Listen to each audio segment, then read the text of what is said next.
झंझनाहट से जल्द आराम पाएं। सेंसोडाइन रैपिड रिलीफ के साथ। अभी मैं ठंडा खाती थी जैसे कि आइसक्रीम, मुझे एक झंझनाहट सी महसूस होती थी। ये बढ़ती जा रही थी ये प्रॉब्लम। पहले ठंडे से शुरू हुई, फिर गर्म खाने से हो रही थी, तब जाके मैंने डेंटिस्ट को दिखाया। उन्होंने कहा कि आप सेंसोडाइन यूज कीजिए। अब मुझे फ्रिज से कुछ ठंडा निकाल के खाना हो तो मुझे दोबारा सोचना नहीं पड़ता है।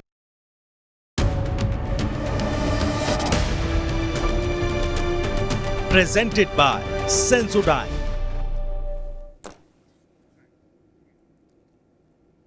वैसे ये सच में बहुत कठिन होता है कि कोई राज्य सरकार कानून व्यवस्था के मुद्दे पर चुनाव में जाए और कानून व्यवस्था के मुद्दे पर मैंडेट लेकर दोबारा आए। ये बहुत रेयर होगा, क्योंकि कानून व्यवस्था एक ऐसा विषय है जिसमें सामान्यतः हर शासन के विरुद्ध जनधारणा होती है। हर शहर में, गांव में, कस्बे में कुछ ऐसी अपराध की घटनाएं घटित होती हैं जो सत्ता के शासन के इकबाल को हिलाती हैं, और फिर एक नैरेटिव सेट होता है कानून व्यवस्था के मसले पर जो लगभग हर सरकार के खिलाफ होता है। लेकिन उत्तर प्रदेश में 2017 में अजूबा हो गया कि भाजपा की इतने बड़े बहुमत की सरकार आ गई। लेकिन उससे भी बड़ा अजूबा कब हुआ? 22 में,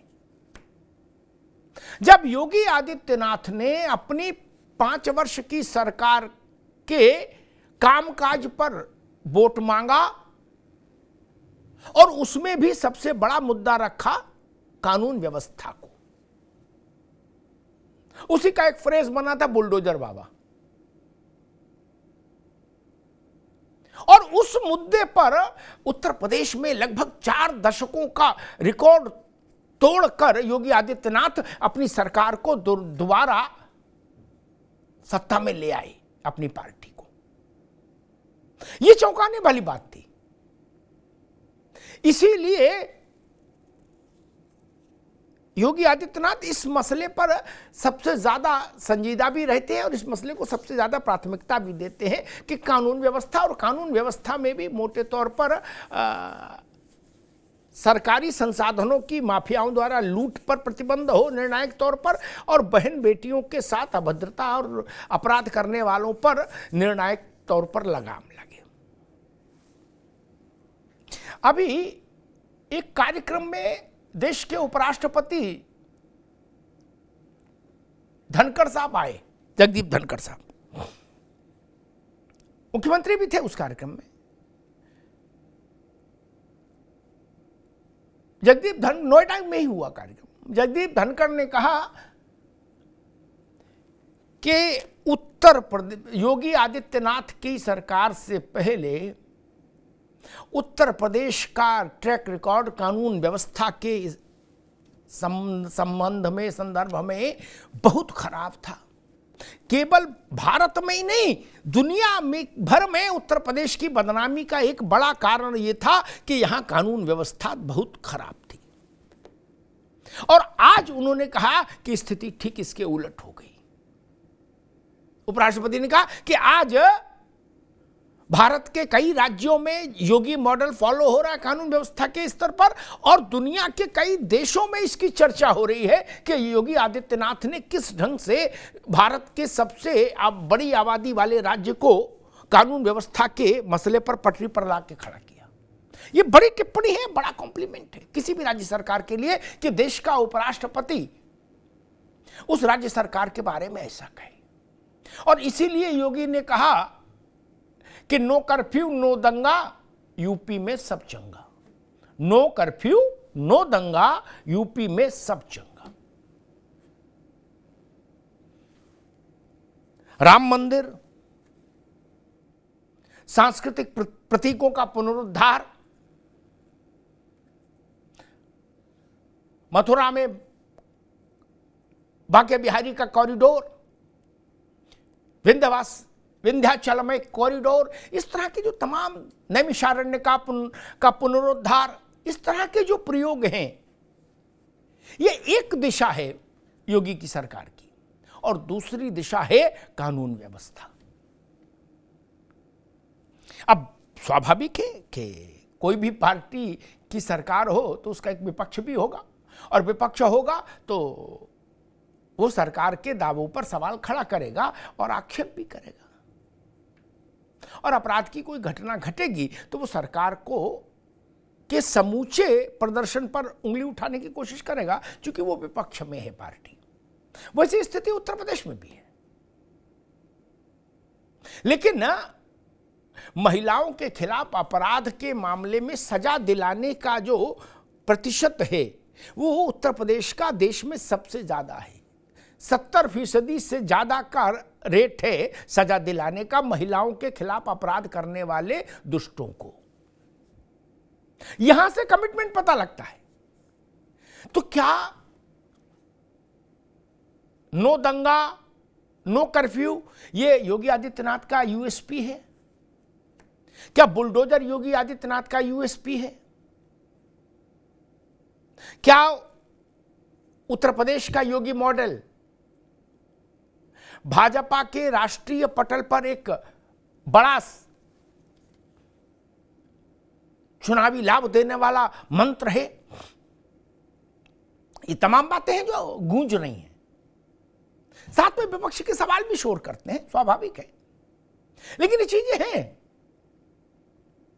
आपने देखा होगा कि मध्य प्रदेश में भी नई सरकार आई तो बुलडोजर चला, राजस्थान में भी नई सरकार आई तो बुलडोजर चला।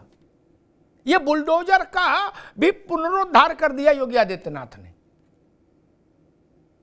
अब जहां शासन की सत्ता की बात आती है, उसके इकबाल की, वहां बुलडोजर की बात आती है। अब यूपी में नो कर्फ्यू, नो दंगा, यूपी में सब चंगा, इस बात का सियासी मतलब क्या है? इस पर विपक्ष की आपत्ति क्या है? इन सब मसलों को लेकर मुझे लगा एक बहस होनी चाहिए, क्योंकि कानून व्यवस्था ऐसा विषय है जो हर घर से जुड़ता है, हर मन से जुड़ता है। जिसकी बेटी है, ऐसे हर माँ बाप के लिए सबसे बड़ा मुद्दा है कानून व्यवस्था, ताकि उनकी बेटी सुरक्षित घर से जा सके और सुरक्षित घर आ सके। इस पर हमारे सहयोगियों ने एक रिपोर्ट तैयार की, जरा उस रिपोर्ट को देखिए, फिर मेहमानों से आपका परिचय कराएंगे और फिर बहस में चलेंगे और समझने की कोशिश करेंगे कि योगी का ये कानून व्यवस्था पर जो गवर्नेंस का मॉडल है उसके राजनीतिक संदेश क्या है।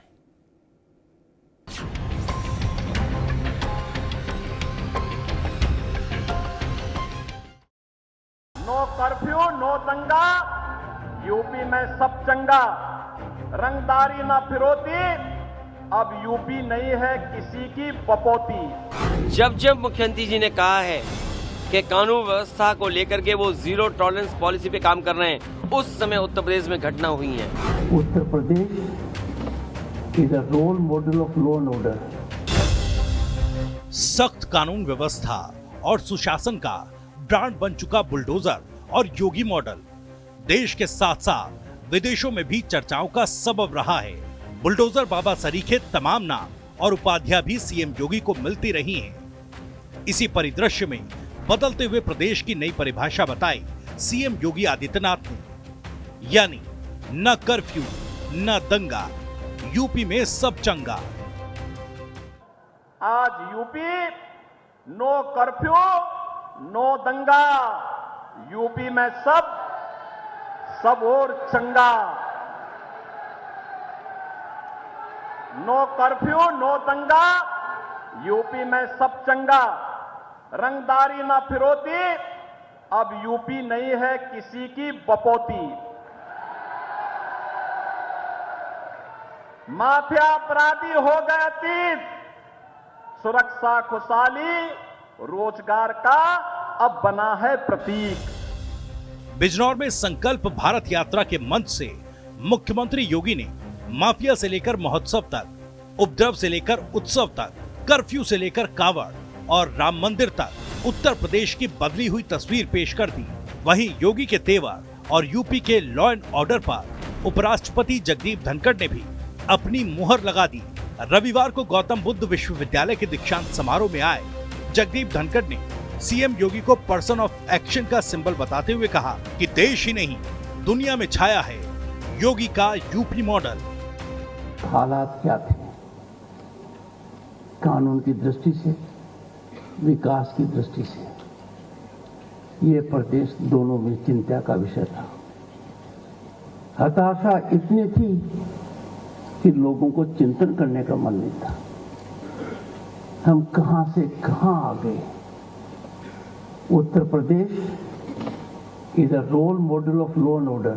देश की बात तो छोड़िए, दुनिया में कोई समस्या होती है लॉ एंड ऑर्डर की तो माननीय मुख्यमंत्री जी को याद किया जाता। हालांकि हाथ कंगन को आरसी किया, पढ़े लिखे को फारसी किया। ये सच है कि प्रदेश की पूरी परिधि में हर रोज अवैध कब्जे और काली कमाई को बाबा का बुलडोजर रौंद रहा है।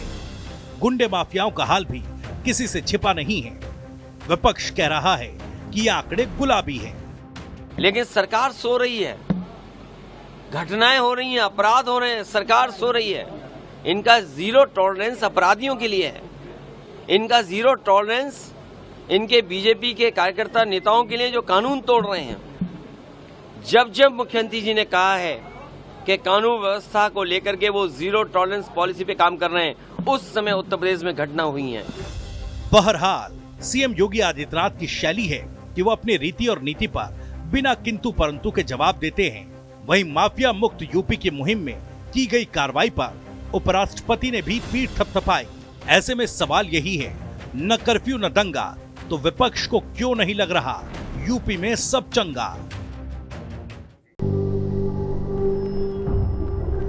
झंझनाहट से जल्द आराम पाएं। सेंसोडाइन रैपिड रिलीफ के साथ। अभी मैं ठंडा खाती थी जैसे कि आइसक्रीम, मुझे एक झंझनाहट सी महसूस होती थी। ये बढ़ती जा रही थी ये प्रॉब्लम। पहले ठंडे से शुरू हुई, फिर गर्म खाने से हो रही थी। तब जाके मैंने डेंटिस्ट को दिखाया। उन्होंने कहा कि आप सेंसोडाइन यूज कीजिए। अब मुझे फ्रिज से कुछ ठंडा निकाल के खाना हो तो मुझे दोबारा सोचना नहीं पड़ता है। सवाल तो ठीक है भाई, जब कर्फ्यू नहीं है, दंगा नहीं है, तो फिर यूपी में चंगा के अलावा और क्या हो सकता है? चंगा वाली स्थिति परिस्थिति तभी खराब होती है जब दंगा हो, हिंसा हो, बड़े पैमाने पर माफिया राज हो।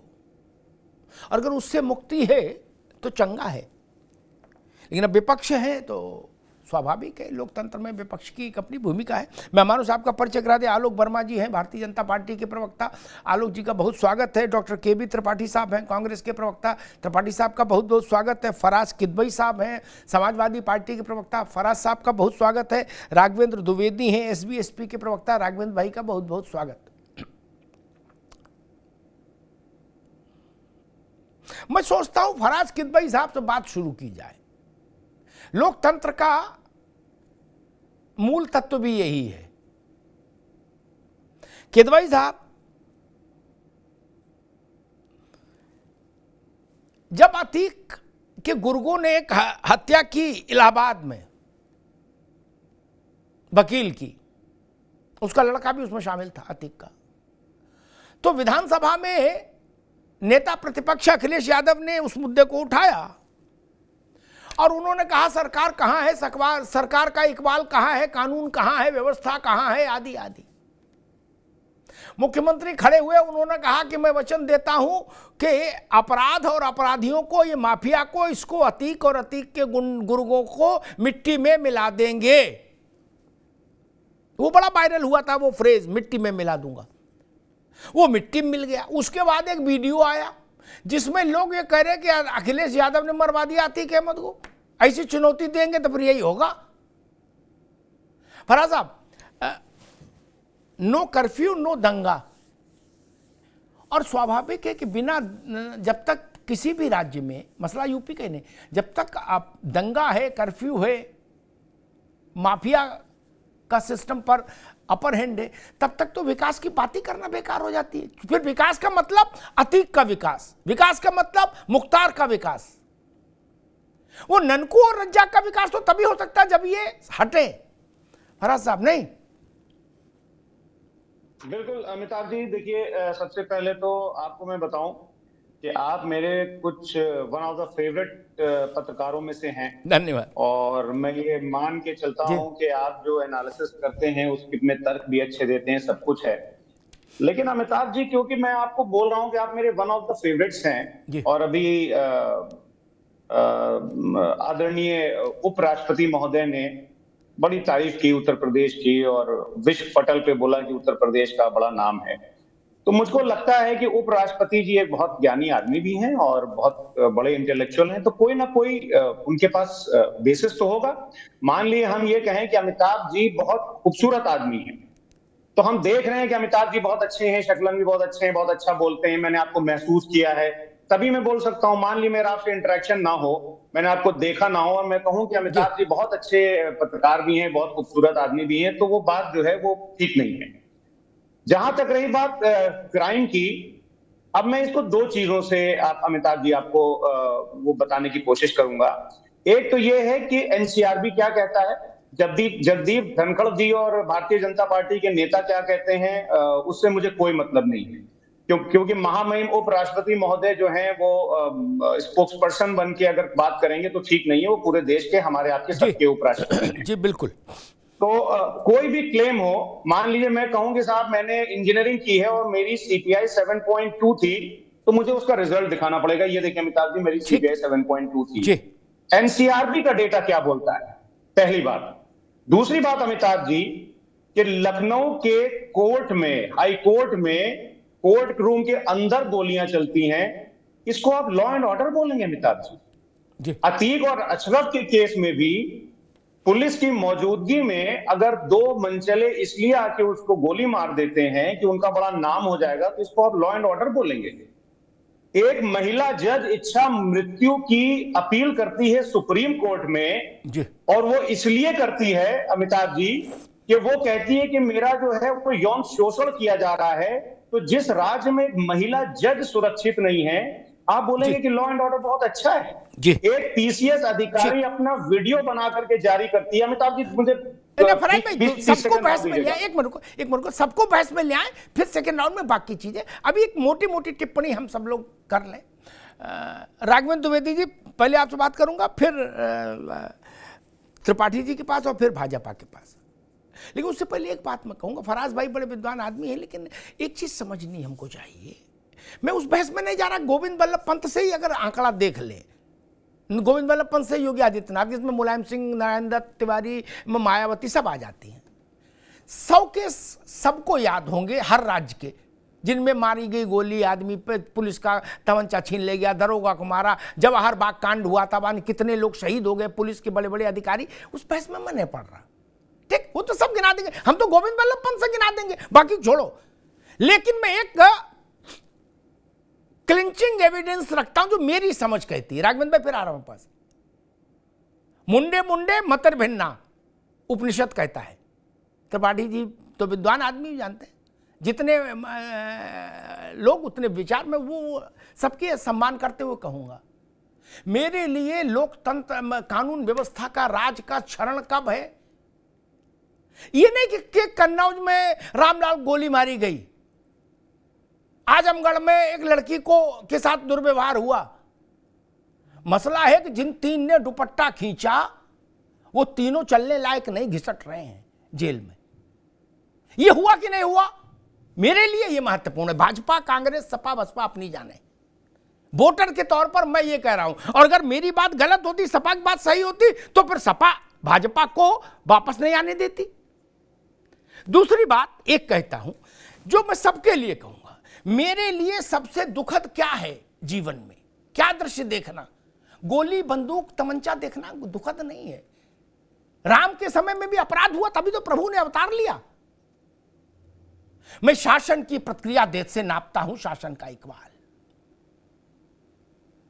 मेरे लिए डूब के मर जाने वाला दृश्य था जब हिंदुस्तान के सबसे ताकतवर सूबे के मुख्यमंत्री को के मंच पर एक घोषित 100 मुकदमों का घोषित डबल ठप्पे वाला माफिया चढ़ गया मूछें ऐंठते हुए एक हाथ में मूंछ और एक हाथ में कुत्ते की पूंछ लेके, और मुख्यमंत्री के हाथ में कुत्ते का पांव दे दिया, बोले इससे हाथ मिलाओ फोटो खिंचाओ। उसके बाद कुछ बचता नहीं लोकतंत्र में। फराज भाई, डूब के मर जाएं हम गंगा में ये दिन देखने से अच्छा। जिसके कुत्ते से मुख्यमंत्री हाथ मिलाए, उसको कौन दरोगा कुतवाल हाथ लगाएगा? ये तरीके ठीक नहीं। मेरे लिए इतना मतलब रखता है। मुझे बड़ी प्रसन्नता हुई जब आजमगढ़ में वो तीनों शोधे जिन्होंने बिटिया का साइकिल पर जाते हुए दुपट्टा खींचा था, मैंने उनका वीडियो देखा। जीवन में कभी मोटरसाइकिल छोड़ो, साइकिल चलाने लायक नहीं बचे। ये खैर, राघवेंद्र जी, उपराष्ट्रपति कह रहे हैं कि उत्तर प्रदेश के शासन की जो विधि है, जिसको योगी मॉडल कहते हैं सामान्य तौर पर लोग, वो देश भर में चर्चा का विषय ही है, और विदेशों में भी जब कभी इस ढंग की कोई समस्या पैदा होती है तो उनका कहने का जो आशय मैं समझता है कि सोशल मीडिया पर हम लोग देखते हैं कि ये भी ट्रेंड होने लगता है कि योगी जैसा होता है यहाँ भी तो ठीक हो जाता है। फ्रांस में अभी आगजनी की घटनाएं हुई थी तो सोशल मीडिया पर एक ये लाइन चली थी कि योगी यहाँ होते तो मामला बिल्कुल चकाचक हो जाता। समाजवादी पार्टी कह रही है कि नहीं, एनसीआरबी के आंकड़े देखिए तो मामला दूसरा है। और मैं तीसरी बात कह रहा, जो धनखड़ ने भी नहीं कही, सपा ने भी नहीं कही, मैं कह रहा हूं ननकू और रज्जाक ने 22 में सरकार इसी बात पर वापस लाई थी, कानून व्यवस्था पर। और कानून व्यवस्था पर सरकार वापस आए, ऐसा जवाहरलाल जी के समय से आज तक मेरे ख्याल से रेयर केस में हुआ होगा। किसी भी और मुद्दे पर सरकार वापस आ सकती है, कानून व्यवस्था पर सरकार वापस आए, ये भारत के इतिहास में रेयरेस्ट केस है। राघवन जी। अमिताभ जी, आपको बहुत बहुत धन्यवाद कि आप मेरे पार्टी को बुलाया। मैं लगभग 1.5 दशक के तक पत्रकारिता किया, और हम सभी पत्रकारों का एक सपना होता था कि जो अमिताभ सर के साथ बैठ लेता है उसको माना जाता है कि हाँ वो कुछ काम कर रहे हैं। मैंने अभी पार्टी ज्वाइन किया है, मुझे लगता है कि पहला डिबेट आपके साथ जी, स्वागत, और उम्मीद है कि इसी तरह प्रयास में बना रहेगा। मैं आता हूँ योगी जी पर। हम तो कहते हैं देश में ही, विदेशों में भी जब दंगे होते हैं और वहां के सरकार और वहां के अधिकारी, वहां के शासन प्रशासन अगर उस पर नियंत्रण नहीं कर पाता है तो वहां की जनता कहती है कि काश यहाँ भी योगी होते। हमारे एक माननीय योगी जी को जिन जिन राज्यों में, जिन जिन देशों में दंगा होता है, जहां लॉ एंड ऑर्डर मेंटेन नहीं हो पाता, वहां खोजा जाता है और याद किया जाता है। हम ऐसे सौभाग्यशाली व्यक्ति हैं, ऐसे राज्य में हैं जो हमारे पास योगी जी जैसे मुख्यमंत्री हैं। और एक आम नागरिक को चाहिए क्या? सुरक्षा। सबसे पहले उसको सुरक्षा चाहिए। उसकी बहन बेटियां अगर सुबह निकल रही है नौकरी पर पढ़ने या किसी काम से, तो शाम को सुरक्षित आनी चाहिए। दूसरा, उसको राशन, भरपेट भोजन की व्यवस्था चाहिए। तीसरा, उसको स्वास्थ्य की व्यवस्था चाहिए। और चौथा, उसको रोजगार चाहिए। मुझे नहीं लगता है कि इन चारों चीजों में कोई योगी आदित्यनाथ जी की सरकार में कोई कमी है। और 2012 पूर्ण बहुमत की सरकार जनता ने दिया था अखिलेश यादव जी के समाजवादी पार्टी को। 12 से 17 तक केवल दंगा हुआ, कोई काम नहीं हुआ। ये जो एनसीआरबी के आंकड़े आज दिखा रहे हैं, मैं तो कहूंगा कि उस जमाने का भी ये आंकड़ा दिखाया कि 2012 और 2017 तक क्या आंकड़ा था एनसीआरबी का, कितनी लूट, कितनी हत्याएं, कितने बलात्कार, कितना महिलाओं पर अत्याचार होता था, उसके बारे में भी बात करना चाहिए इनको। और सबसे बड़ी जो उपलब्धि अभी आपने ही कहा कि जो सरकार रिपीट हुई है वो कहीं न कहीं लॉ एंड ऑर्डर को, सुरक्षा को और बुलडोजर को देखते हुए जनता ने दोबारा मत दिया है। जनता ये मानती है कि अगर योगी है उत्तर प्रदेश में तो हमारी बहन बेटियां, हमारा परिवार सुरक्षित है, जिसका नतीजा है कि आज के डेट में उत्तर प्रदेश में सबसे ज्यादा दिन तक लगातार मुख्यमंत्री रहने वाले आदरणीय योगी आदित्यनाथ जी हैं। योगी आदित्यनाथ जी के सरकार में दंगा तो घर में है, दंगाई जो है वो या तो जेल में है या तो देश के बाहर है। ठीक बात राघवन जी। दोबारा मैं आता हूँ वापस त्रिपाठी जी। भाई हम तो कहते, कबीरदास ने कहा कि तू कहता है कागज लेखी, मैं कहता हूं आंखन देखी। और आप जानते हो मैं कबीरपंथी आदमी। 22 में मुद्दा था अखिलेश जी के फ्रेज को अगर मैं उधार ले लूं तो ठोको पॉलिसी, जो अखिलेश जी ने कॉइन की था शब्द ठोको पॉलिसी। मैं उसको बुलडोजर ब्रांडिंग कह लो, कुछ भी कह लो, यानी लेकिन नटशेल में कानून व्यवस्था चुनाव का धुरी था। कानून व्यवस्था पर सरकारें छोड़ो, चुंगी में पार्षद लौट के नहीं आता। ठीक, सरकार तो बहुत बड़ी चीज है, क्योंकि कानून व्यवस्था में हर राज्य में ऐसी कुछ ना कुछ घटनाएं घट जाती हैं जो पूरे सरकार के लिए मुश्किल पैदा कर देती है। उत्तर प्रदेश में लगभग 38 साल तक कोई सरकार रिपीट ही नहीं हुई किसी मुद्दे पर। क्या फिर अगर 22 में इतनी बड़ी मेजॉरिटी के साथ सरकार वापस आई कानून व्यवस्था के मुद्दे पर, तो फिर ये कहने में क्या संकोच है कि भाई हाँ, उत्तर प्रदेश का आम आदमी ये महसूस कर रहा है कि वो सुरक्षित है, फिर तो सब चंगा है बोल सकते हैं? नहीं, क्योंकि लोकतंत्र में तो बैरोमीटर, थर्मामीटर वोट ही है, ना हमारी ना आपकी, वोट का रिजल्ट क्या है वही सब है भैया। त्रिपाठी जी। अमिताभ जी, आप विद्वत पत्रकार हैं और आप कबीरपंथी हैं, तो आपका अनुयायी होते हुए मैं भी कबीरपंथी हूं और मैंने कबीर को पढ़ा है विषय के तौर पे भी और ज्ञान के तौर पे भी जी। मैं ये कह दूं कि आज जो उत्तर प्रदेश की सरकार है, न तो ये आंखों देखी सही है और न कागज की लेखी में सही है। पहले ये कहा था ना कि तुम्हारी फाइलों में गांव का मौसम गुलाबी है मगर ये आंकड़े झूठे हैं, ये दावा किताबी है। अब तो आंकड़े भी कहीं गुलाबी नहीं है। अभी आप अपराध पर बात कर रहे हैं तो हत्या के मामले 2022 में 3491 दर्ज किए गए, महिलाओं से जो शारीरिक शोषण के मामले में हैं वो 4533 दर्ज किए गए, जो हत्या के प्रयास के मामले हैं वो 3788 दर्ज किए गए, जो हिट एंड रन के केस हैं 16343 हैं, जो एसिड अटैक हैं वो 32 हुए हैं, और जो महिला संबंधी अपराध हैं वो 56,083 हुए हैं। कैसे हम मान लें कि फाइलें ठीक हैं? और हकीकत यह है कि जो अभी आपने एक उदाहरण दिया कि जिन्होंने दुपट्टा खींचा था वो रेंग रहे हैं। ताज्जुब इस बात का है कि अपराध कोई और कर रहा है, रेंग कोई और रहा है। ये सबसे गंदा स्थिति है अपराध की, सजा किसी और को दे दी जा रही है और इस पे कोई बात भी नहीं कर पाएगा और तानाशाही बुलडोजर चलता रहेगा। या जिस पे कोई प्रश्न चिन्ह उठाएगा तो उसके घर बुलडोजर आ जाएगा।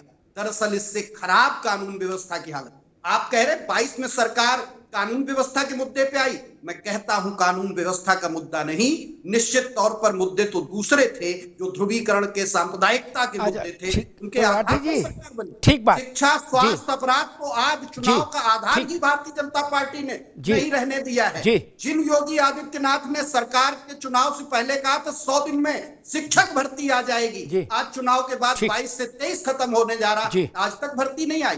तो यह हकीकत भी खराब है और आंकड़े भी बात खराब में बिल्कुल ठीक बात त्रिपाठी जी। मैं दो छोटी छोटी टिप्पणियां करके आलोक वर्मा के पास जाऊंगा। त्रिपाठी जी और फराज भाई के सवालों का जवाब वो देंगे, उनकी पार्टी की सरकार है। त्रिपाठी जी ने कहा कि भाई आंकड़े भी खराब हैं और वो भी खराब है। आंकड़े दरअसल वो हथियार है जिसका जैसा चाहो वैसा उपयोग कर लो, अनुकूल सत्य और अर्ध सत्य बोलकर।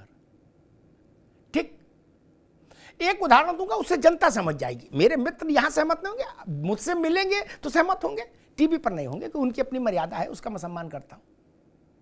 एक फ्रेज चलाया गया कि भारत में सब इतना कर्जा बढ़ गया, राम राम बर्बाद हो गए, तबाह हो गए, कर्जा बढ़ गया। मैंने उसकी थोड़ी सी पड़ताल कर ली तो पता लगा कि फ्रांस, जापान, चीन और अमेरिका की तुलना में भारत कर्जे में बेहतर स्थिति में है। और बता ऐसा दिया, बोले विश्व भर में भारत लुट गया, पिट गया, बर्बाद हो गया। यह अनुकूल सत्य और अर्ध सत्य का खेल है। 25 करोड़ की आबादी में हमने बताया कि जी शीशे के हिट एंड रन के 10,000 केस, 20,000 केस मान लीजिए। ठीक, तो हमको देखना होगा कि भारत में प्रति 1000 आबादी पर यह केस का परसेंटाइल क्या है, तब ना होगा। हम पांडुचेरी से तुलना थोड़ी ना कर सकते हैं ना, 25 करोड़ की आबादी है ना भाई। वो जब तक हम नहीं तब तक अनुकूल सत्य अर्थ सत्य। और तीसरी बात मैं कहूंगा कि मैं भाई मान लेता हूं त्रिपाठी जी की बात, जो उनने कहा वही सही सच, बाकी कुछ सच नहीं। चलो 22 छोड़ो, बीत गई, 24 आ रहा है। 4 महीने 5 महीने में परिणाम आ जाएगा लोकसभा का। उसमें हम देख लेंगे कि त्रिपाठी जी की कही बात सच है कि नहीं। फिर बुखार नपेगा, थर्मामीटर लगेगा अप्रैल और मई में, रिजल्ट तो आएगा, हम देख लेंगे। और सच मानिए, अगर आपकी बात सच निकली तो मैं पहला आदमी होऊंगा जो कहूंगा कि कांग्रेस सही कह रही थी। और अगर आप नहीं जीते तो हम कहेंगे कि कांग्रेस को नब्ज का ही नहीं पता, ना ABCD नहीं पता उसे जनता की। तब तो फिर कहना पड़ेगा, मतलब मसला वही है। खैर, आलोक वर्मा जी, भाई विपक्ष के मित्र आपके कह रहे हैं कि ना तो आंकड़ों में और ना परसेप्शन में, ना जमीन पर। और दूसरी बात जो कांग्रेस ने कहा, एक तो अखिलेश जी ने वो अतीक वाले में वो लोग कहते हैं कि वो विधानसभा में इतना ना हल्ला मचाए होते तो अतीक नहीं मरा होता। क्या उनने हल्ला मचवा के लड़का और बाप दोनों ने पटवा दिया, ऐसा लोग कह रहे, मैं नहीं, लोगों ने कहा बाद में, उसके वीडियो भी आए। और कांग्रेस भी कह रही है कि भाई अपराध कोई करता, मारा कोई, सजा कोई पा रहा है। ये दो गंभीर आरोप हैं। और कांग्रेस को मैं सलाह दूंगा, अजय राय को, कि अगर आपको जिस केस में ऐसा लगता है कि अपराध गुड्डू ने किया और मारा पप्पू गया, सजा पप्पू पा रहा, तो आप पप्पू के लिए लीगल एड से उपस्थित कराओ, कपिल सिब्बल को, तनखा को, चिदंबरम को, सलमान खुर्शीद को, और लड़ाई लड़वाओ पप्पू की। करते कुछ नहीं हो और करे जी गलत सजा दे दी। एक जाति और धर्म का मामला है, इसलिए आपको सजा गलत लग रही है। वो तीनों जो गुंडे जिनके लड़की को दुपट्टा छीना था, जो लड़की मर गई थी, वो तीनों एक ही वर्ग से है ना, इसलिए तकलीफ है क्या भाई? ऐसा नहीं मित्र। वर्मा जी, विपक्ष जो कह रहा है वो आपने सुन ही लिया। त्रिपाठी, अमिताभ भाई त्रिपाठी जी को सुन रहा था मैं। जी। एक शेर है, वो झूठ बोल रहा था बड़े सलीके से, मैं इतबार है, उनका विपक्ष का धर्म है। त्रिपाठी जो चाहे वो, जो चाहे जैसा चाहे वो मामला रखें। जी। हमारे लिए मायने ये रखता है कि ननकू और रज्जाक क्या सोच रहे हैं। जमीन पे जो लोग हैं, गांव में जो लोग हैं, शहरों में जो लोग हैं, कस्बों में जो लोग हैं, क्या उनकी 2017 के बाद जो समय आया है, क्या उनको ऐसा लग रहा है कि परिवर्तन आया है? पहले क्या होता था? राजूपाल हत्याकांड हुआ ना प्रयागराज में, राजूपाल हत्याकांड जब लेकर के जा रहे थे और अतीक अहमद को लगा कि भाई साहब शायद जिंदा हुए होंगे, जिंदा रह गए होंगे, तो घेर करके मारा है। ये उत्तर प्रदेश की हकीकत। उत्तर प्रदेश में NRH में घोटाला होता, कौन कौन लोग थे बताने की जरूरत नहीं है, सब पीछे क्या है आपको अच्छी तरीके से पता है, कुछ छुपा नहीं है। लेकिन गजब की बात है कि एक CMO को जेल के भीतर मार डाला जाता है। आज तक पता ही नहीं चला सुसाइड किया, किसने मारा, किसने नहीं मारा। ये कहानी उत्तर प्रदेश की। जमीन के लिए मथुरा में जो हत्याकांड होता है, जमीन के लिए होता है। और कौन कौन समाजवादी पार्टी के बड़े चेहरे हैं, कौन कौन क्या क्या नाम है, मुझे बताने की जरूरत नहीं है। सब उत्तर प्रदेश की सियासत को जो करीने से जानते हैं, वो सब अच्छी तरीके से जानते हैं।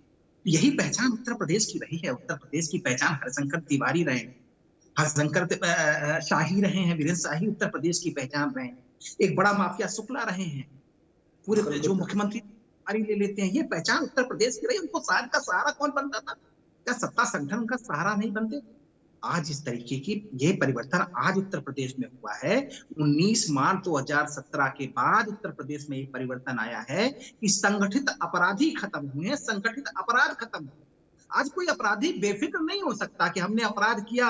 भाई से एक मिनट भाई से बता दें, हरिशंकर तिवारी की योग्यता और क्षमता सबसे पहले कांग्रेस ने पहचानी थी। बोले तिवारी जी कहाँ भटक रहे, इधर आओ। अब तो खैर वो रहे नहीं। जी आलोक वर्मा जी, धनंजय सिंह की योग्यता योगी जी जानते हैं, ब्रजेश सिंह की योग्यता योगी जी जानते हैं, योगी जी जानते हैं। अरे त्रिपाठी जी सुन लीजिए पहले, त्रिपाठी जी सुन लीजिए, अरे सुन तो लीजिए, फिर मैं आपके बीच में बोलूंगा तो बहन केवल आलोक जी की मंडी मत बताइए। अभी केवल आलोक जी विद्वान प्रवक्ता सुन लीजिए पहले। किसी भी नाम को रख लीजिए, ABCD से XYZ, कोई भी नाम आज उत्तर प्रदेश में जानता है कि वो ठेके पट्टा जो है वो बंदूक की नोक पे नहीं ले पाएगा। उसे जाना पड़ेगा, जो प्रोसेस है उस पे जाएगा, किसी को धमका करके ठेका पट्टा नहीं ले पाएगा। कोई मुख्तार अंसारी हो, कोई सोनू मोनू राजा हो, कोई भी नाम ले लीजिए, कोई भी डीपी यादव हो, कोई अतीक अहमद हो, कोई मुख्तार अंसारी हो, वो हमारा हो, आपका हो, सबका, कोई भी हो। उत्तर प्रदेश में आज कोई बड़ा नाम ऐसा नहीं बचा है जो जबरदस्ती कर सके। ये उत्तर प्रदेश में परिवर्तन आया है, ये उत्तर प्रदेश में परिवर्तन आया है। मैं नहीं कह रहा हूँ कि लूट बिल्कुल खत्म हो गई, जीरो हो गई, मैं नहीं कह रहा हूँ छिनौती बिल्कुल खत्म हो गई, लेकिन आज महिलाएं उत्तर प्रदेश में रात भले निकल सकती हैं। आप तो त्रिपाठी जी लखनऊ में रहते हैं, आज हमारे लखनऊ में, राजधानी में नाइट लाइफ शुरू हो गई है। बहुत सारे ऐसे शहर हैं, बनारस में चले जाइए, वहां नाइट लाइफ शुरू हो गई है।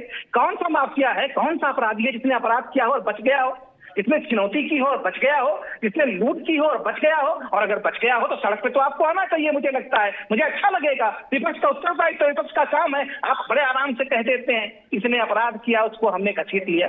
अरे साहब जाइए ना सड़क पे। अगर हमने यहाँ ढेर गर्दी कर दी है, तो आप क्या कर रहे थे त्रिपाठी जी? आप क्या कर रहे हैं? केवल मीडिया के मंचों पर बोलने के लिए आप हैं। मुझे लगता है कि जमीन पर उतर कर देखिए, जमीन पर उतर के देखिए क्या परिवर्तन आया है, जमीन पर उतर के देखिए क्या परिवर्तन आया है। देखिए एक मिनट आलोक बाबू, एक मिनट त्रिपाठी जी, एक मिनट दोनों को रोकूंगा, दोनों की आवाज रोक दीजिए अभी। झंझनाहट से जल्द आराम पाएं सेंसोडाइन रैपिड रिलीफ के साथ। अभी मैं ठंडा खाती थी जैसे कि आइसक्रीम, मुझे एक झंझनाहट सी महसूस होती थी। ये बढ़ती जा रही थी ये प्रॉब्लम, पहले ठंडे से शुरू हुई, फिर गर्म खाने से हो रही थी, तब जाके मैंने डेंटिस्ट को दिखाया। उन्होंने कहा कि आप सेंसोडाइन यूज कीजिए। अब मुझे फ्रिज से कुछ ठंडा निकाल के खाना हो तो मुझे दोबारा सोचना नहीं पड़ता। मैं तो भाई वही बात कहूंगा जो मेरे जमीर को सही लगेगी, इसीलिए मैं मित्रों से कहता हूं कि मेरे से रिश्ता इस 1 घंटे की अवधि के अलावा वाला भाई, उस पर मेरे मुझको तौलना, इसमें तो मेरी अपनी सीमा है, मेरे लिए व्यासपीठ है। एक बात कहता हूं, अभी नाम आ गया, शायद के त्रिपाठी ने नाम लिया, फराज भाई आप भी उससे सहमत होंगे मन में, यहां भले ना हो। मुझे बोलने में भाई नहीं, नेताओं को डर लगता है, नेता जितने बाहुबली दिखते हैं ना, ये बड़े डरपोक होते हैं अंदर से, ठीक है ना। जिसके पास भी 100 वोट है उसकी खिलाफत करने में ऐसे ऐसे होते हैं, लेकिन मैं तो दूसरी प्रवृत्ति का आदमी हूं। ब्रजभूषण को लेके हाय तौबा मच रही थी, कहा जा रहा था कि भाजपा ने जिता दिया ब्रजभूषण के चेले को, बबलू शायद अपना पहचान पाओ, संजय कुमार सिंह चंदौली वाले अध्यक्ष भारतीय कुश्ती महासंघ चुने गए, 48 में 40 वोट मिले। कांग्रेस भी अनुलोम विलोम कर रही थी दिल्ली में, मोदी जी ब्रजभूषण को जिता दिया, कांग्रेस, सपा, बसपा सब चिल्ला रहे थे। नहीं, सपा नहीं, क्योंकि सपा ब्रजभूषण में संभावना भी खोज रही है, इसलिए वो ब्रजभूषण के मामले में चुप रहती है। ये भी बहुत बड़ी गारंटीज कह रहा हूं, मतलब कोई हल्की बात नहीं कह रहा हूं। समाजवादी पार्टी ब्रजभूषण के खिलाफ निर्णायक तौर पर नहीं बोल रही कभी, वो उनको एक संभावित सहयोगी के तौर पर मार्क करके चल रहे हैं। त्रिपाठी जी आप भी समझ लीजिए, फराज भाई आप भी। 1 सेकंड सुनो भाई, 72 घंटे में ब्रजभूषण शरण सिंह का बिस्तर बंध गया, संन्यास ले लिए, बबलू पैदल हो गए, पूरी जीती हुई कमेटी डिफंक्ट कर दी, नई एडहॉक कमेटी बना दी। तब ये साहस चाहिए ना, उन्हीं की पार्टी का सांसद है, भाजपा का सांसद है ब्रजभूषण, उसके बाद भी कर दिया ना। इस सच को नहीं बोलेंगे, इस सच को नहीं मानेंगे। ऐसा ना करो मालिक, सुबह को सुबह और रात की रात तो कहो। खैर मसला बस वही है, इस बात को हम लोग सब लोग ध्यान रखें। फराज किद भाई साहब, विषय वहीं पर आके अटकता है, घटना और घटनाओं की प्रेस रिपोर्टिंग के हेडिंग्स जो है ना, वो सबके पास है और सब उनको दिखा सकते हैं, बता सकते हैं, वो सब है। लेकिन मूल बात होती है पब्लिक परसेप्शन। पब्लिक क्या परसेप्शन लेकर चल रही है। कुछ बात जैसे आलोक वर्मा ने कही, हम लोगों ने देखा, हमने हरिशंकर का समय देखा, शाही और हरिशंकर की गैंगवार देखी, पता नहीं कितने लोगों को पता होगा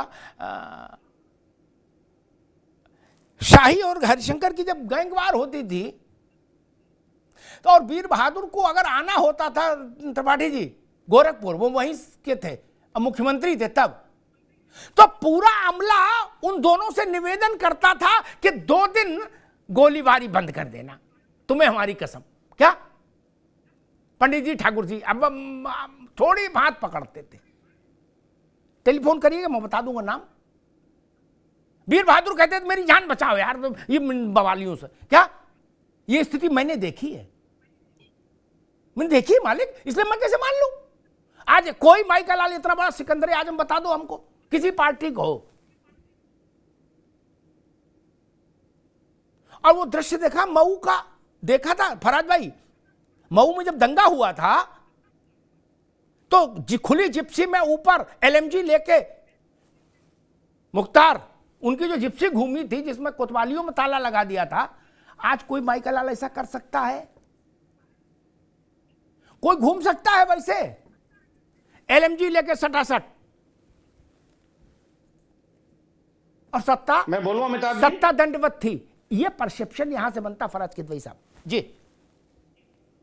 अमिताभ जी आज जिले जिले में ऐसे लोग घूम रहे हैं, और अभी आपने बोला कि थोड़ी देर पहले अपने फर्स्ट राउंड में अमिताभ जी कि उत्तर प्रदेश में अगर अपराध हो भी जाता है, मैं आपकी बात मानता हूं कि अपराध एक कंटिन्यूअस प्रोसेस है जो होता रहता है, उसको कंट्रोल करना सरकारों का काम होता है। आपने अभी बोला कि अपराधी जो है उसको अपराध की सजा, मतलब आपने कुछ बढ़िया हिंदी के शब्द बोले थे, मिलती है। देखिए मैं अमिताभ जी क्या है, आपके जैसे जो विद्वान पत्रकार हैं, आपकी बातें सुनकर मैं उसको एब्जॉर्ब करता हूं।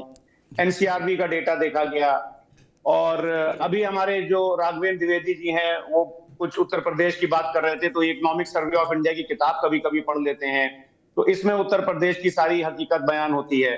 देखिए मेरे पास 2 खबरें सामने रखी हुई हैं। एक इंडियन एक्सप्रेस की ये खबर है अमिताभ जी, जिसके हिसाब से इसमें इन्होंने लिखा है कि रेप एक्यूज्ड इन्वॉल्व्ड इन victims murder held after shoot out. जो रेप का एक्यूज था उसने रेप करने के बाद जब वो बच्ची अपने स्कूल जा रही थी और वहां से लौट रही थी तो उसने उसकी हत्या की। दूसरी बात यह है कि एक ये खबर फिर से इंडियन एक्सप्रेस की है जी, जिसमें लिखा हुआ है, आप पढ़ नहीं पा रहे होंगे, कि number of trafficked kids went up after pandemic, UP on the top. Uttar Pradesh जो बच्चों की ट्रैफिकिंग हो रही है उसमें बढ़ गई है और उत्तर प्रदेश टॉप पर है। या अखबार झूठ लिख रहा हो तो मेरा उससे कोई वास्ता नहीं जी। एक दलित लड़का है जिसको कि एक हिंदू में एक खबर छपी है कि जिसको पेशाब पीने पर मजबूर किया गया, ये उत्तर प्रदेश की घटना है। एक मैं आपके सवाल का और जवाब देता हूं। आपने बहुत सही बात कही कि उत्तर प्रदेश बड़ा राज्य है, और बड़ा राज्य है तो जाहिर सी बात है नंबर ऑफ केसेस में हो सकता है ज्यादा हो। मेरे सामने NCRB की रिपोर्ट मेरे लैपटॉप पे खुली हुई है अमिताभ जी, अपनी रिसर्च टीम से बोलिएगा कि पेज नंबर 222 खोलेंगे और कॉलम नंबर 26, जिसमें के जो दहेज उत्पीड़न के मामले पूरे देश में हुए हैं वो 13,400। हम आपकी बात समझ गए, एक मिनट रुको, मैं रेट की बात कर रहा हूं, रेट एक मिनट रुको भाई, रुको, अरे रुको भाई दादा, रुको रुको रुको। मेरा दर्शक लंदन स्कूल ऑफ इकोनॉमिक्स से पढ़ के नहीं आया, ठीक, मैं बहस कर रहा हूं ननकू और रज्जाक के लिए, ठीक।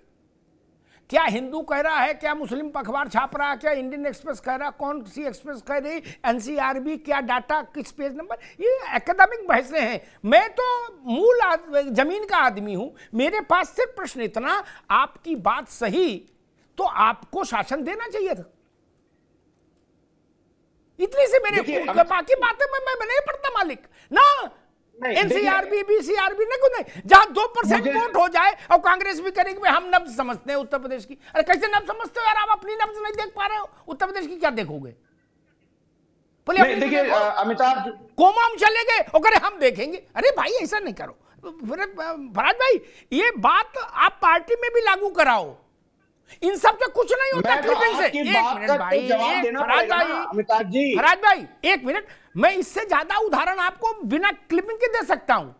एक मंत्री ने एक पत्रकार को घर में बंद करके जिंदा फूंक दिया, राममूर्ति वर्मा मंत्री, 376 में अब नेम्ड हुआ मंत्री पारस, सरकार आपकी थी, ठीक। डिसीजन कितने किस्से में बता दूंगा। तो इन बातों का मतलब नहीं, इसमें मैं पब्लिक परसेप्शन की बात कर रहा हूं मित्र। पार्टी ला दी है ना अमिताभ जी, गायत्री प्रसाद प्रजापति, क्यों इतने अपराध हो रहे हैं? ठीक है त्रिपाठी जी, इस अमृत काल में क्यों इतना अपराध हो रहे हैं? ठीक रेट का तो क्राइम रेट भी ज्यादा है उत्तर प्रदेश में। त्रिपाठी जी, मूल बात नपना एक ही हो सकता, ना तो कांग्रेस के दफ्तर से जारी विज्ञप्ति, ना भाजपा के दफ्तर से, ना सपा ना बसपा के दफ्तर से जारी विज्ञप्ति से तो प्रदेश का फैसला नहीं हो सकता। क्या? क्योंकि सबको अपना लड़का अच्छा लगता है। फिर कांग्रेस तो कहेगी राहुल गांधी आएंगे नई रोशनी लाएंगे, स्वाभाविक कहना चाहिए। सपा कहेगा अखिलेश जी आएंगे वो नई रोशनी लाएंगे, भाजपा कही रही है, उसमें बहस नहीं। लेकिन थर्मामीटर तो जनता है। अगर अपराध हो रहा है, जनता लुट रही है, पिट रही है, बर्बाद हो रही है, जैसा आपने बताया, फराज भाई ने बताया कि त्राहिमाम मचा हुआ है सारे तरफ, तो मैं तो देख रहा हूं 2014 से और 10 साल हो गए, इसमें चुंगी से लेके और प्रधानी तक के जितने चुनाव हुए, लोकसभा से लेके विधानसभा तक के, भाजपा ने सब में थंपिंग मेजॉरिटी हासिल की है। कैसे? इंदिरा गांधी को इसलिए वोट लोग देते होंगे कि इंदिरा गांधी लोगों को पसंद आती होंगी, इसीलिए ना। जवाहरलाल को इसीलिए वोट दिया होगा, इसीलिए दिया होगा ना। जी बोले अमिताभ जी। जी जी अमिताभ जी, बिल्कुल सही आप कह रहे हैं कि जब पसंद आ रहे होंगे तभी वोट दिया होगा। और अभी भी आपको यह ध्यान रखना चाहिए कि 10 साल से केंद्र में भाजपा की सरकार है, तो उससे पहले 10 साल केंद्र में कांग्रेस की ही सरकार है। इसमें कोई बहुत बड़े आश्चर्य की बात नहीं है कि 2009 में भाजपा ने भी सब ताकत लगा ली थी, लेकिन उसके बाद भी 14 तक हमारी सरकार थी। लेकिन जो बात आज अपराध के आंकड़ों की आप कह रहे हैं, उस सरकार में भी अंतर है। त्रिपाठी भाई आप बोल लो, फिर हम बता देंगे। उसमें भी टेक्निकली अंतर है 10-10 साल वाले में भी। अमिताभ जी, अभी जितनी भी भाई ने खबरें बताई है, जो मैं बता रहा, वो तो जितने नाम में, जैसे अभी आलोक जी ने नहीं स्वीकार किया कि धनंजय सिंह या ब्रजेश सिंह या अजय मिश्रा टेनी या राजा भैया, ये लोग संगठित अपराधी तो है नहीं, ये संत प्रकृति के व्यक्ति हैं। और इसलिए योगी आदित्यनाथ के राज में ये घूम रहे हैं। और ब्रजेश सिंह की पत्नी जीतने के बाद योगी जी को धन्यवाद दे देती हैं। संत प्रकृति के लोगों का सम्मान भारतीय जनता पार्टी बहुत करती है। ब्रजभूषण शरण सिंह का भी आपने उदाहरण दिया, क्या क्या नहीं हुआ, उसके बाद भी उनका आदमी इतनी ताकत से जीत के आया। वो तो जब खिलाड़ियों ने अपने जूते उतार के रख दिए और जब इतना सर के ऊपर पानी चला गया, क्या पानी ऊपर चला गया कि भैया त्रिपाठी जी, अगर मान लीजिए भंग नहीं करते तो क्या होता? कुछ नहीं होता। जनता क्या होने? एक मिनट इसी पर रुक जाओ पहले। अगर मान लीजिए खेल मंत्रालय भंग नहीं करता तो क्या होता? देश गुलाम हो जाता। होता अभी 3 आग लग जाती। क्या होता? रखे थे, क्या होता? कुछ नहीं होता। नहीं, सब कुछ होता है अमिताभ जी, ये तो गलत फहमी में है। नहीं, ये आप जैसा पत्रकार कहे तो मुझे शर्म आती है कि कुछ नहीं होता। हम उसका कारण बताएंगे। उतार के रख दिए हैं। हाँ, ठीक है, उसके बाद कुछ नहीं होता, हम बता रहे हैं। ठीक है, तुम्हारी अब रुक जाओ, एक मिनट रुकिए, अब रुकना होगा। सतपाल मलिक ने कहा, एक मिनट अभी रुकना होगा। वो सतपाल मलिक जिनका इंटरव्यू करने राहुल गांधी जैसा आदमी गया, उन सतपाल मलिक ने कहा था राजस्थान चुनाव से पहले, भाजपा वालों को जूते मार मार के भगाएंगे राजस्थान के लोग। बोले जी क्यों? बोले खिलाड़ियों का अपमान कितना किया। अच्छा जी ठीक है। मुझे लगा सतपाल जी पुराने आदमी हैं, जमीन की नब्ज जानते होंगे। क्या राहुल गांधी इंटरव्यू करने गए तो ये राहुल गांधी ने भी परखा होगा कि आदमी जेन्युइन है कि नहीं? क्या हुआ? मेरे लिए नपना वोट है, बाकी सब चीजें मेरे लिए बहुत सतही हैं। मेरे लिए जनता ही जनार्दन है, उसी का वोट मेरे लिए शिरोधार्य है। वहीं से मैं अभिप्राय ग्रहण करता हूं देश क्या सोच रहा है। राघवेंद्र द्विवेदी जी, क्या लोकतंत्र में वोट के अलावा कोई दूसरा थर्मामीटर हो सकता है? देखिए, अभी जो कह रहे थे त्रिपाठी जी कि 10 साल उनकी भी सरकार रही, तो वो सरकारें चलती कैसे थी? आदरणीय नरेंद्र मोदी जी की सरकार और मनमोहन जी की जो 2 कार्यकाल रही, आप छोटे बालक से भी पूछेंगे तो वो कहेंगे कि सारी फाइलें जो है सोनिया जी के यहाँ जाती थी और सोनिया जी के द्वारा। और बहुत छोटी सी बात है, किसी बच्चे से भी पूछ लेंगे कि आज इंडिया, भारत किस लेवल पर विश्व में है और उस जमाने में किस लेवल पर हुआ करता था। नरेंद्र मोदी जी का डंका पूरे विश्व में जिस तरह बज रहा है, मुझे लगता है कि उस सरकारों में उन प्रधानमंत्रियों के डंका बज रहे थे। देखिए, कोई भी पार्टी होती है तो वो चुनाव लड़ने के लिए बनती है और हर पार्टी अपनी संभावनाओं की तलाश चुनाव में करती है। ये चाहती है कि अधिक से अधिक लोगों तक मैं अपनी बात को पहुंचा दूं और लोगों के दिल में छाप छोड़ दूं कि मैं आपके लिए अच्छा हितैषी हूं, जिसके नाम पे वो आपको वोट देते। 2012 से 17 तक पूर्ण बहुमत की सरकार के बाद भी आपको कौन सी ऐसी कमेटी की राहुल गांधी जी के साथ गठबंधन करना पड़ा? कौन सा फैक्टर आपने नहीं छोड़े? यूपी के 2 लड़के, बुआ बबुआ, बहुत बड़ा स्लोगन लड़ सकती हूँ 2022 में, हुआ क्या लड़ी लड़की? आप देखिए, तो जो पार्टी लगातार चुनाव हार रही है, समाजवादी पार्टी लगातार 14 हारी, 17 हारी, 19 हारी, 22 हारी, नगर पालिका, नगर पंचायत का तो बात ही नहीं बता रहा हूँ, जो मुख्य चुनाव है वो सारे चुनाव हारी और 65 सीट तक घोषणा कर दी बिना अलायंस के, बिना इंडिया गठबंधन के घोषणा के। ये करता 65। ठीक है राघवेंद्र बाबू, ठीक है राघवेंद्र बाबू, आप रुकना होगा। मैं फराज भाई से एक सवाल लूंगा, फिर आलोक जी के पास जाऊंगा। फराज भाई, मैं वही बुनियादी सवाल पर टिका हूं, लोकतंत्र में जनादेश से बड़ा कोई पवित्र चीज और हो सकती है क्या? उसके अलावा कोई थर्मामीटर, एक सेकंड, उसके अलावा कोई थर्मामीटर हो सकता है? मैं कह रहा हूं सारी पार्टी के लोग अपने अपने कार्यालयों में सारे नेताओं प्रवक्ताओं को बैठा लें और दिन भर कुछ बुलवाए, उससे कोई नतीजा निकलेगा नहीं। सब एक दूसरे की बातें काटोगे। हम तो नतीजा जनता से ही समझेंगे ना। भाजपा वाले कहेंगे कि सपा वाले खराब है, सपा वाले कहेंगे भाजपा वाले खराब है, यही ना। लेकिन मैं तो देखूंगा जनता क्या कह रही है, कौन खराब है कौन अच्छा है। कित भाई साहब, इसमें तो मुझे लगता है कोई गलत बात नहीं है। अमिताभ जी, बिल्कुल गलत बात नहीं। अब मैं बोलूं जी? पहले तो मैं राघवेंद्र जी का जवाब दे दूं। 2022 में हम लोग बहुत पास से हम लोग सरकार नहीं बना पाए, लेकिन उस समय कुछ पनौती हमारे साथ ऐसी लगी हुई थी कि जिनकी वजह से जो है अमिताभ जी, वो पनौती जब घोसी में जाती हैं तो बेचारे भारतीय जनता पार्टी वाले हार जाते हैं। तो अब इसका क्या किया जाए बताइए?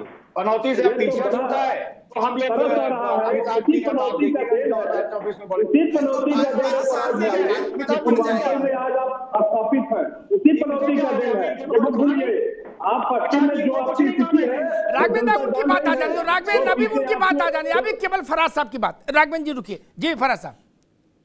अमिताभ जी, हमने राघवेंद्र जी और उनकी पार्टी और माननीय ओम प्रकाश राजभर जी के लिए कुछ नहीं कहा। ये अपने ऊपर काहे ले गए कि हम इनको पनौती कह रहे हैं? अच्छा, दूसरी बात, राघवेंद्र जी को मेरी एक छोटी सी अपील है कि थोड़ा सा अभी समाजवादी पार्टी के लिए और इंडिया गठबंधन के लिए सॉफ्ट रहें, क्योंकि धनक करके ये 2024 से आपके पास कलम और कागज नोट कर लीजिएगा कहीं। अमिताभ जी, आप नोट कर लीजिएगा, ब्रेकिंग न्यूज में चला दीजिएगा कि माननीय मुख्यमंत्री जी इनको मंत्री उत्तर प्रदेश में नहीं बनाने जा रहे हैं और थाली में लौट के फिर ये इधर आ जाएंगे। तो इनको बेसिकली सॉफ्ट रहना चाहिए थोड़ा, क्योंकि आखिर में शरण हम ही देंगे इनको। अमिताभ जी, पहली बात। दूसरी बात जो आप कह रहे थे कि सच बात है कि लोकतंत्र का सम्मान करना चाहिए। जो इलेक्शन जीता, जनता ने उसको चुना, हम उसको मानते हैं। कर्नाटका में ये बुरी तरह से हारे। फराज भाई ना एक मिनट फराज भाई, एक मिनट। ये थ्योरी में इसको बाय नहीं करता, इस थ्योरी को कि हम उसको मानते हैं। इसमें आता है कि ठीक है मन मार के मान लेते। नहीं, मैं आप दूसरे किस्म का लोकतंत्रवादी हूं। मैं मानता हूं जनता ने जो निर्णय दिया वो जनता का जनादेश है। सारी पार्टियों को सुना, समझा, परखा, फिर उसने एक के पक्ष में फैसला दिया। मेरे लिए वो फैसला वैसा ही है जैसा सुप्रीम कोर्ट से आने वाला फैसला होता है। मान लेते हैं, नहीं ये भाव मेरा नहीं। मैं प्रसन्न हो जाता हूं जनादेश पर, कर्नाटक का हो, चाहे हिमाचल का हो, चाहे उत्तर प्रदेश का हो, चाहे पश्चिम बंगाल का हो, चाहे पंजाब का हो। फराज भाई, आपने एक प्रदेश गिनाया, मैंने सब गिना दिए भगवान का नाम लेके। नहीं, बहुत धन्यवाद अमिताभ जी, बहुत धन्यवाद। तो अभी आप देखिए अमिताभ जी के कुछ दिन पहले जो चुनाव हुए घोसी में, वहां भी जनादेश किसको गया। और एक लिटमस टेस्ट था 2024 के चुनाव से पहले उत्तर प्रदेश का। घोसी में आपकी राघवेंद्र जी की पार्टी तो बहुत मुस्तैदी से वहां लगी हुई थी। लग रहा था कि मिनी लखनऊ बन गया है। लगता था कि उत्तर प्रदेश की राजधानी लखनऊ नहीं घोसी हो गई हो।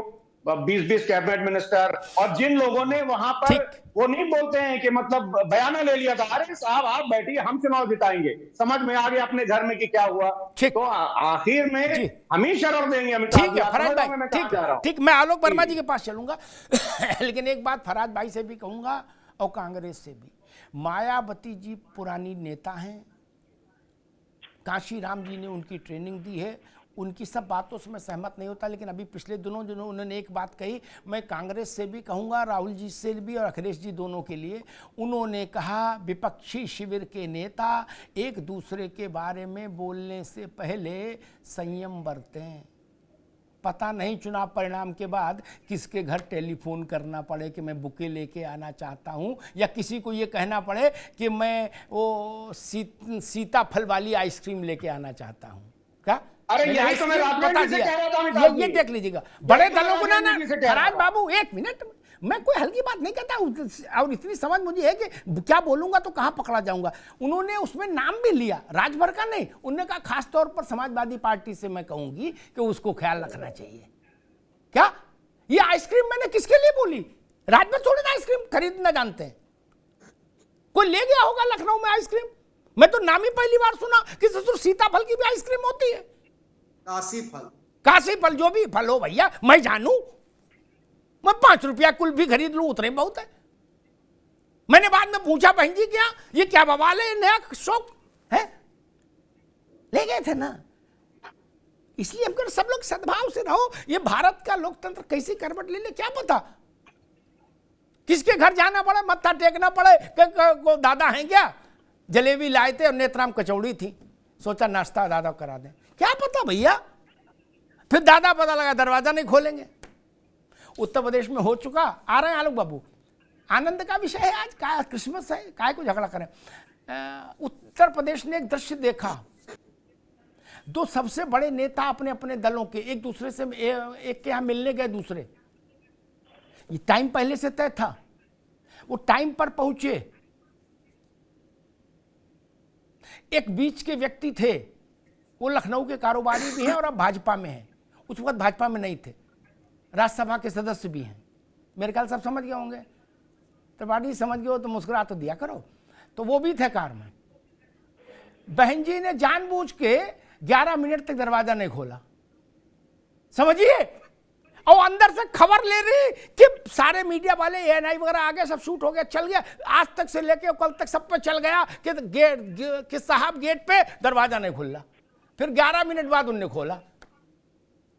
बोलो जय श्री राम। त्रिपाठी जी किद भाई साहब गलत बोला हूं तो टोक दो भैया। क्या 11 मिनट बाद वो 16 फुट का दरवाजा एक पल्ला चर करके थोड़ा खुला, क्या बोले अब अंदर जाइए। और हमने तो एक दृश्य ये भी देखा था कि त्रिपाठी जी एक आपके लिए भी किस्सा याद आ गया, प्रतिभा देवी सिंह पाटिल, आलोक बाबू ये किस्से बड़े कीमती हैं, गूगल में नहीं मिलेंगे। प्रतिभा देवी सिंह पाटिल का नाम तय किया मिसेस गांधी ने, बसपा से समर्थन लेना था, क्या मिसेस गांधी ने कहा मैं आना चाहती हूँ मायावती जी की, मायावती जी ने कहा ठीक है आ जाइए। क्या पोर्टिको में नहीं आई थी मायावती जी, क्या मिसेस गांधी बुके लेके उतरी, अंदर गई, उस कमरे में जहां मायावती जी थी वहां वो पहुंची, तब उन्होंने कहा ठीक है आइए बैठिए।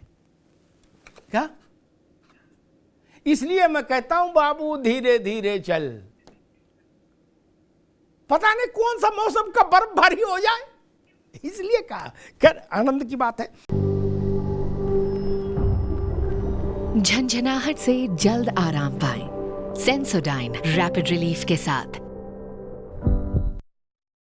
अभी मैं ठंडा खाती थी जैसे कि आइसक्रीम, मुझे एक झंझनाहट सी महसूस होती थी, ये बढ़ती जा रही थी ये प्रॉब्लम, पहले ठंडे से शुरू हुई, फिर गर्म खाने से हो रही थी, तब जाके मैंने डेंटिस्ट को दिखाया, उन्होंने कहा कि आप सेंसोडाइन यूज कीजिए, अब मुझे फ्रिज से कुछ ठंडा निकाल के खाना हो तो मुझे दोबारा सोचना नहीं पड़ता। आलोक वर्मा जी विपक्ष के हमले आपने सुने, वो कह रहे कि भाई आप अपने वाले जो लोग हैं उन पर सख्ती नहीं कर रहे, जो दूसरे वालों को बाहुबली हैं उनको लपेट रहे हो।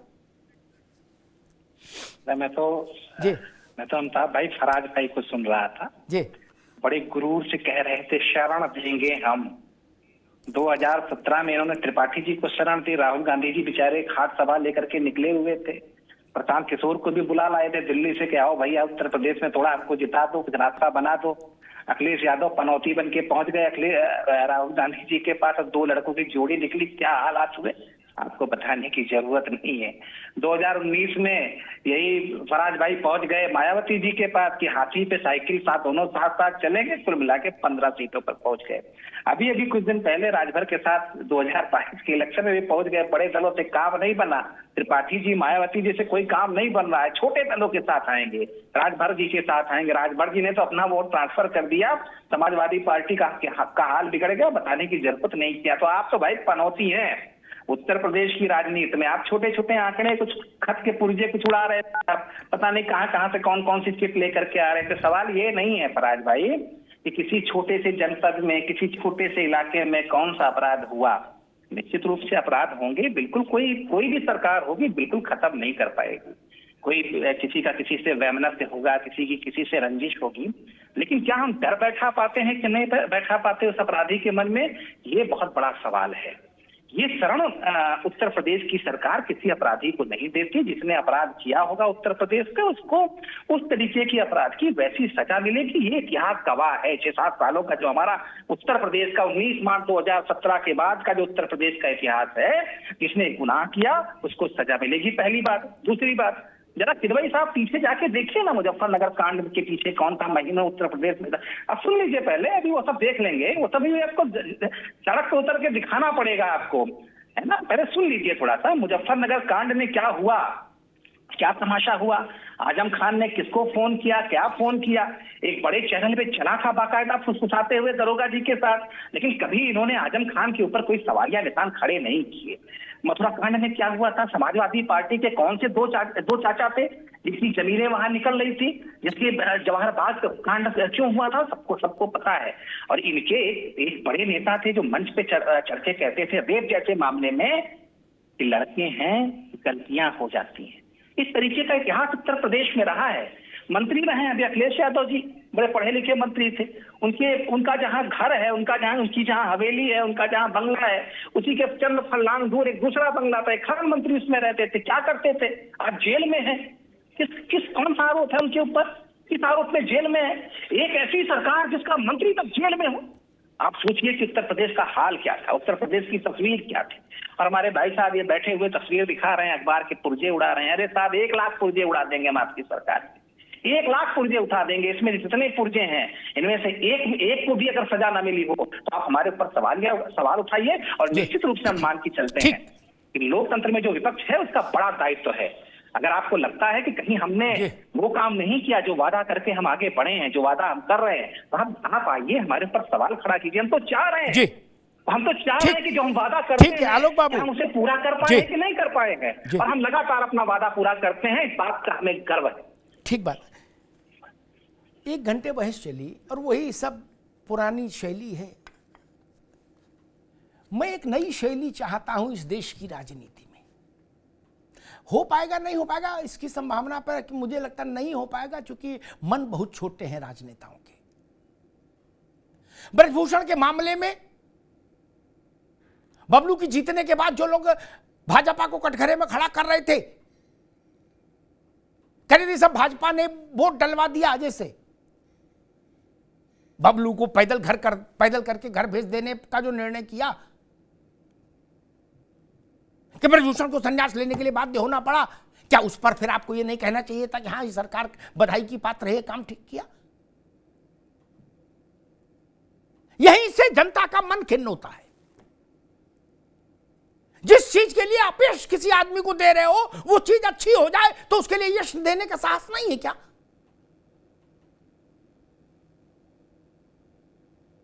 71 की लड़ाई की जीत का सारा श्रेय इंदिरा जी को, लेकिन भारत में अभी कोई अच्छा काम हो जाए तो बोले मोदी को श्रेय नहीं देंगे कि इंदिरा जी तो नहीं लग गई थी लड़ने बंदूक लेके, वो तो दिल्ली ही रही थी। ऐसा तो नहीं था वो चटकाव निकल गई बंदूक लेके। देख रहे ना, जयजीवन राम तक को श्रेय नहीं दिया। ये भाव ठीक करना होगा।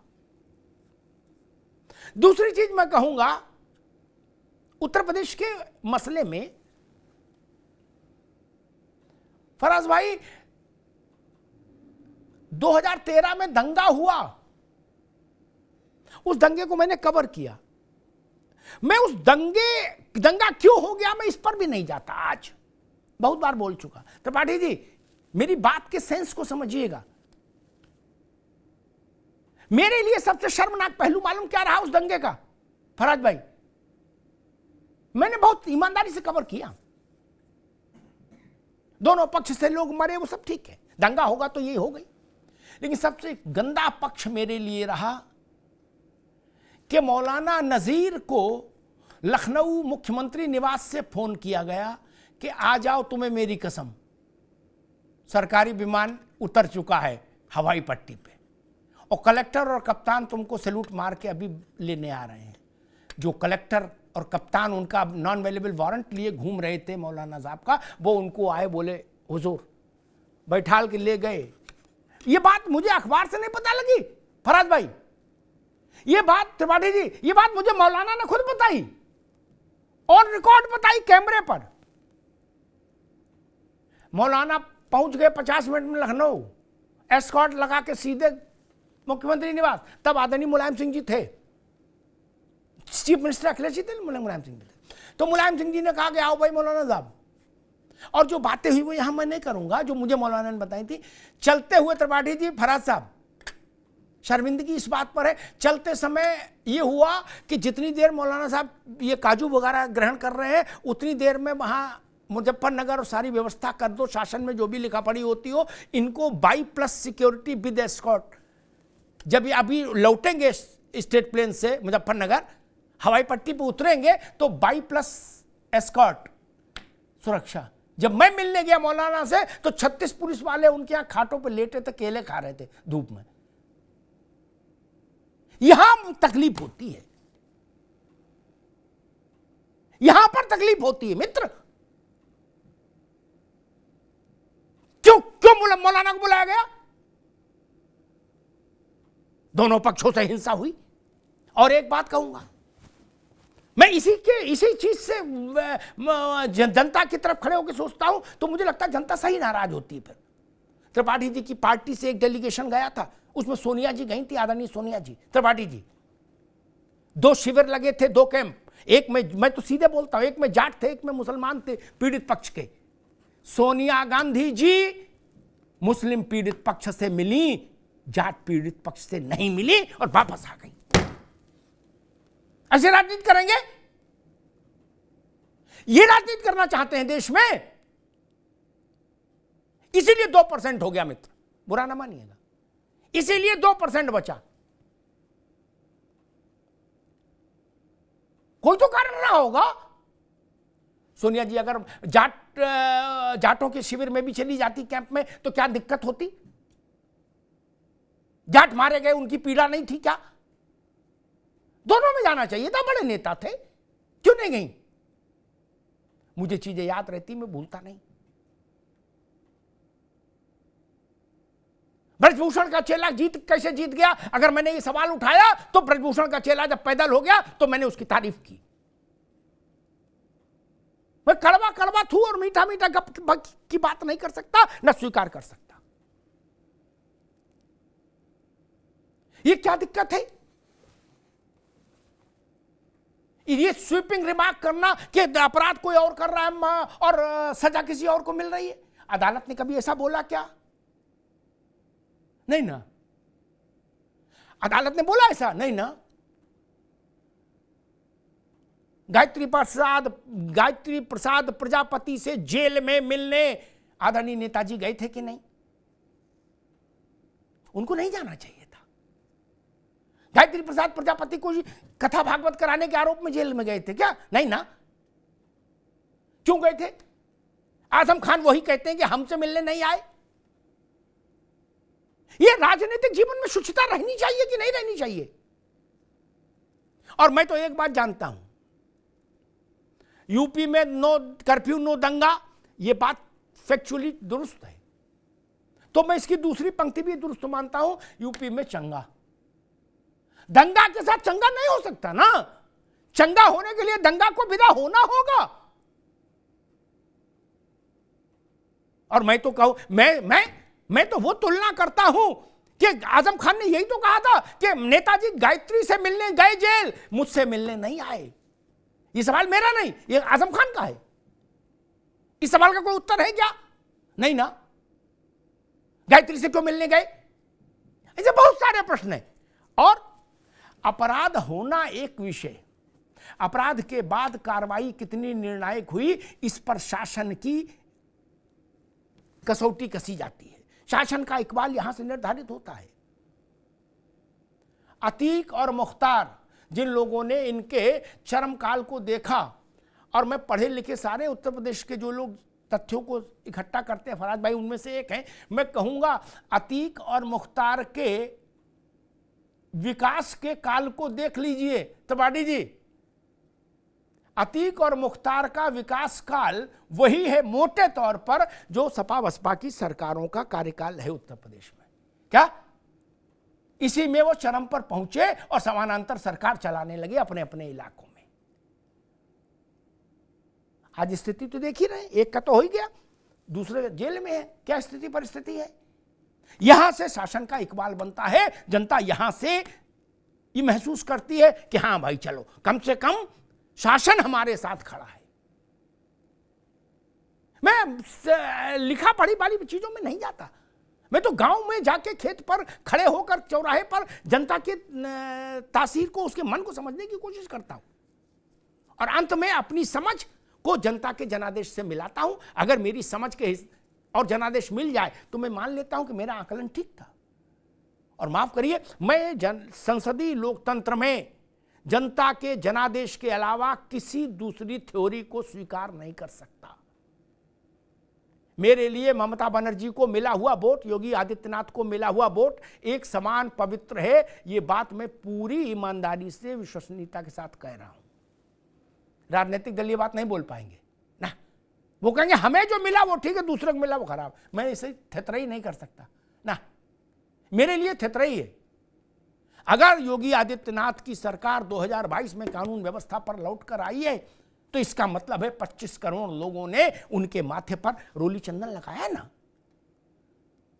आप जनता को समझाइए ना कि आप उनसे बेहतर काम कर पाएंगे, और पिछली गलतियों की माफी मांगिए, फिर जाइए चुनाव में, देखते हैं। और अभी तो 4 महीने में फिर रिजल्ट आ रहा है मित्र, बड़ा इम्तिहान। लोकसभा का परिणाम आ जाने दीजिए तो फिर एक बार फिर चर्चा हो जाएगी कि यूपी में चंगा है कि नहीं। अगर यूपी में चंगा नहीं होगा तो विपक्ष को 50 सीट जीतनी चाहिए, और चंगा होगा तो 75 भाजपा जीत लेगी। मैं इसी से मानूंगा। मैं ना आलोक की कहीं मानूंगा ना फराज साहब की कहीं मानूंगा। कौन जीतेगा यूपी, जो जीतेगा मैं मानूंगा जनता उसके साथ है। धन्यवाद।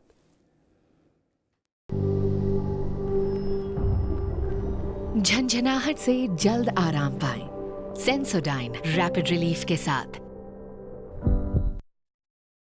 अभी मैं ठंडा खाती थी जैसे कि आइसक्रीम, मुझे एक झंझनाहट सी महसूस होती थी। ये बढ़ती जा रही थी ये प्रॉब्लम। पहले ठंडे से शुरू हुई, फिर गर्म खाने से हो रही थी। तब जाके मैंने डेंटिस्ट को दिखाया। उन्होंने कहा कि आप सेंसोडाइन यूज कीजिए। अब मुझे फ्रिज से कुछ ठंडा निकाल के खाना हो तो मुझे दोबारा सोचना नहीं पड़ता है।